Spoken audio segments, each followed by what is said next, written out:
Tu me fais peur parce que tu m'as emmené dans un endroit un peu sombre, juste après m'avoir demandé si j'avais eu des relations avec Laurent Ruquier.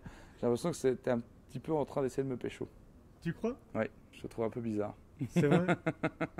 On me dit souvent ça, que je fais toujours un effet un peu bizarre la première fois.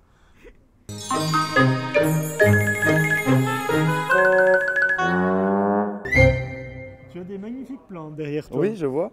Hein? C'est beau, hein? C'est bucolique. C'est pas chez moi, hein? Non? Non, non, c'est pas chez moi. Ah, C'est plus petit chez moi. C'est vrai? Mhm. Ça fait combien de mètres carrés? Chez moi, là, en ce moment, Oui. 45. Mais je vais déménager, là, je vais dans plus grand maintenant. Ah ouais, bah oui, ça marche mieux, donc du coup. Et donc, est-ce qu'il y aura une chambre pour moi? Parce que je cherche toujours un logement sur Paris. Ah oui, donc je vais plus grand, mais je dois partager. J'ai vu sur le communiqué de presse un tampon sur lequel il était mis « Cet homme va trop loin ».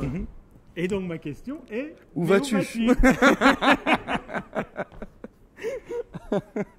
Les gens vont pas comprendre pourquoi on se marre, parce que tu vas couper ce qui s'est passé avant. Tu veux que je remette ce que j'ai coupé? Ouais. J'ai vu dans le communiqué de presse une sorte de tampon dans lequel il était mis mais où vas-tu? Et donc... Non, pardon. Là, pardon, c'est pas ça. Cet homme... Je recommence. Mais où vas-tu? J'ai vu... Le tampon qui n'a aucun sens. Et pourquoi on ne mettrait pas un tampon marqué « Mais où vas-tu » Mais pourquoi? Je sais pas. Mais où vas-tu? Où est-ce que je vais? Ben, je vais trop loin, c'est marqué sur l'affiche. Est-ce qu'il faut être cancre à l'école pour devenir un bon humoriste? Ah bah c'est primordial. Hein. Tu as joué Arthur Rimbaud, c'était quoi, en 2007? C'était ouais, en 2007, mais en fait je faisais déjà du one avant. Je faisais déjà du one à Paris depuis 2002, et c'est depuis ce jour-là que j'ai les cheveux longs, c'était pour jouer le Rimbaud. C'est bien avant que le grand public télé justement te connaisse via Laurent Ruquier, mais c'était quand même un passage obligé ou bien ça aurait pu quand même fonctionner sans? Qu'est-ce que tu en penses?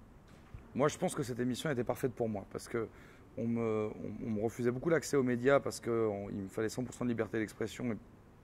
C'était très dur de trouver des émissions où on me la laissait, j'en avais pas trouvé. Et le côté notation et le côté scolaire de cette émission donnait la possibilité de laisser à un mec dire tout ce qu'il voulait parce qu'il y avait le jury qui était là pour désamorcer. J'ai lu que tu étais un chouchou de Laurent Ruquier. Tu peux donner des détails sur ça? C'est que Laurent Ruquier est un fan d'humour noir et que quand je suis arrivé dans l'émission, il m'a un peu défendu envers et contre tout. Il a été là quand parfois on a voulu après, quand c'est devenu un peu plus sérieux, quand on a voulu parfois censurer mes textes, ou pas censurer, mais en tout cas qu'on a voulu revoir des textes ou couper des parties, etc. Il s'est toujours battu pour que ce ne soit pas le cas. Il m'a engagé à la radio, et puis on est devenus aussi amis dans la vie, donc c'est aussi pour ça qu'on dit ça, je pense qu'on s'entend bien. Ah, ça reste là en fait. Ah oui. Ah, ouais. Ah oui, il n'y a pas eu de relation sexuelle. Non? Désolé.